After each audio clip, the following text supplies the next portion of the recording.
Penetapan jenis bangunan utama atau bendung. Bangunan utama dapat didefinisikan sebagai bangunan yang berada di sungai atau aliran air untuk membelokkan air ke dalam jaringan irigasi. Terdapat 6 bangunan utama yang sudah pernah atau sering dibangun di Indonesia, antara lain bendung tetap, bendung gerak vertikal, bendung karet atau bendung gerak horizontal, bendung saringan bawah, pompa, bendung pengambilan bebas, bendung tipe gergaji. Bendung tetap merupakan bangunan air yang dibangun melintang sepanjang sungai atau sudetan untuk meninggikan muka air dengan ambang tetap. Ada 2 tipe atau jenis bendung tetap. Dilihat dari bentuk struktur ambang pelimpahannya, yaitu ambang tetap yang lurus dari tepi ke tepi kanan sungai, dan ambang tetap yang berbelok-belok seperti gigi gergaji. Bendung gerak vertikal terdiri dari tubuh bendung dengan ambang tetap yang rendah, dilengkapi dengan pintu-pintu yang dapat digerakkan vertikal maupun radial. Tipe bendung gerak ini hanya dibedakan dari bentuk pintu-pintunya, antara lain pintu geser atau sorong dan pintu radial.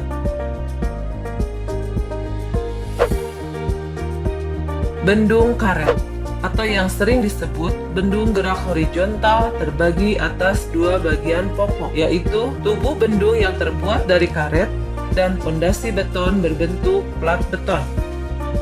Bendung saringan bawah merupakan bendung pelimpah yang dilengkapi dengan saluran penangkap dan saringan. Bendung ini meloloskan air lewat saringan dengan membuat bak penampungan air berupa saluran penangkap melintang sungai dan mengalirkan airnya ke tepi sungai untuk dibawa ke jaringan irigasi.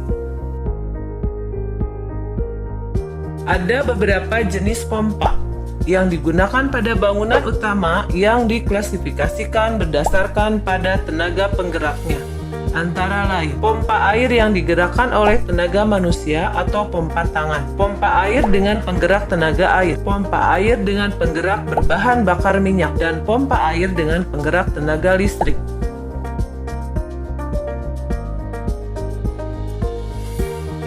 Bangunan pengambilan bebas. Pada bangunan utama, yaitu bangunan pengambilan air untuk irigasi yang langsung dilakukan dari sungai dengan meletakkan bangunan pengambilan yang tepat di tepi sungai, yaitu pada tikungan luar dan tebing sungai yang kuat atau masif. Bangunan pengambilan ini dilengkapi pintu, ambang rendah, dan saringan yang pada saat banjir pintu dapat ditutup supaya air banjir tidak meluap ke saluran induk. Bendung tipe gergaji. Pada bangunan utama diperkenankan bisa dibangun dengan syarat harus dibuat di sungai yang alirannya stabil, tidak ada tinggi limpasan maksimum, tidak ada material hanyutan yang terbawa oleh aliran. Lokasi bangunan bendung dan pemilihan tipe dipengaruhi oleh beberapa faktor. 1. Tipe, bentuk, dan morfologi sungai. 2. Kondisi hidrolis antara lain elevasi yang diperlukan untuk irigasi. 3. Topografi pada lokasi yang direncanakan. 4. Kondisi geologi teknik pada lokasi. 5. Metode pelaksanaan. 6. Aksesibilitas dan tingkat pelayanan.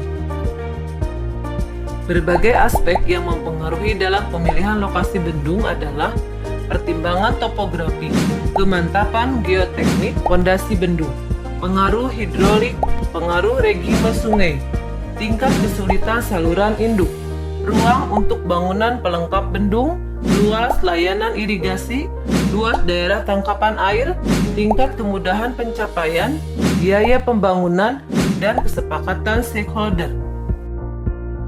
Karakteristik sungai yang perlu dipertimbangkan agar dapat diperoleh perencanaan bangunan bendung yang baik adalah Pertama, yaitu kemiringan dasar sungai dan bahan dasar. Karena kemiringan dasar sungai bisa bervariasi dari sangat curam sampai hampir datar di dekat laut. Kedua, yaitu morfologi sungai. Karena secara alamiah, vegetasi pada dasar sungai akan mempengaruhi pada kondisi bendung, aliran sungai, dan kestabilannya. Syarat-syarat penempatan bendung berdasarkan kondisi tanah dan fungsinya antara lain: 1. Bendung diletakkan di alur sungai yang lurus atau mendekati lurus. 2. Diletakkan pada palung sungai. 3. Tanah dasar memiliki daya dukung yang memadai. Jenis-jenis bendung berdasarkan fungsinya dibagi menjadi 3, yaitu: 1. Bendung penyadap, berfungsi sebagai penyadap aliran sungai. 2. Bendung membanggi banjir, berfungsi untuk mengatur muka air sungai. 3. Bendung penahan pasang, berfungsi untuk mencegah masuknya air laut. Faktor topografi pada lokasi bangunan utama sangat mempengaruhi perencanaan dan biaya pelaksanaan bangunan utama, di mana aspek yang harus diperhatikan adalah: 1. Harus cukup tempat di tepi sungai untuk membuat komplek bangunan utama, termasuk kantong lumpur dan bangunan pembilas. 2. Topografi sangat mempengaruhi panjang serta tata letak tanggul banjir dan tanggul penutup. 3. Topografi harus dipelajari untuk membuat perencanaan trase saluran primer yang tidak terlalu mahal. Daya dukung dan kualitas tanah bawah merupakan hal yang penting yang sangat berpengaruh besar sekali terhadap perencanaan bangunan utama.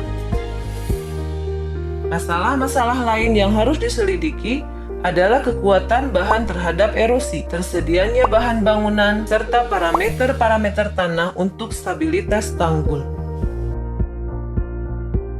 Metode pelaksanaan akan dipertimbangkan juga dalam pemilihan lokasi yang cocok pada tahap awal penyelidikan.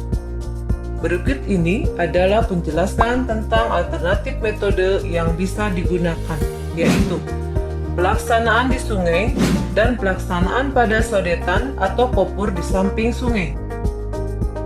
Pekerjaan sementara yang harus dipertimbangkan dalam pembangunan bangunan utama yaitu kemungkinan pembuatan saluran pengelak, bendungan sementara, tempat kerja, kopur atau sodetan, dewatering atau pengeringan air permukaan dan penurunan muka air tanah, tanggul penutup. Kemudian, aksesibilitas dan tingkat pelayanan juga menjadi faktor keberhasilan pembangunan bangunan utama karena kemudahan transportasi, sarana dan prasarana menuju lokasi bangunan akan sangat membantu dalam persiapan pelaksanaan pekerjaan, pelaksanaan pembangunan bendung maupun dalam melaksanakan kegiatan operasi dan pemeliharaan bila bangunan bendung telah selesai dibangun dan mulai dioperasikan. Tahapan kedua dalam penetapan jenis bangunan utama adalah memeriksa lokasi penempatan analisis, di mana data hasil analisis hidrologi, geologi, geoteknik, dan sebagainya diperiksa kelengkapannya untuk menghindari kesalahan perancangan. Data-data yang dibutuhkan untuk perencanaan bangunan utama dalam suatu jaringan irigasi adalah data kebutuhan air multisektor, data topografi, data hidrologi, data morfologi, data geologi, data mekanika tanah, standar untuk perencanaan, data lingkungan dan ekologi, dan data elevasi bendung.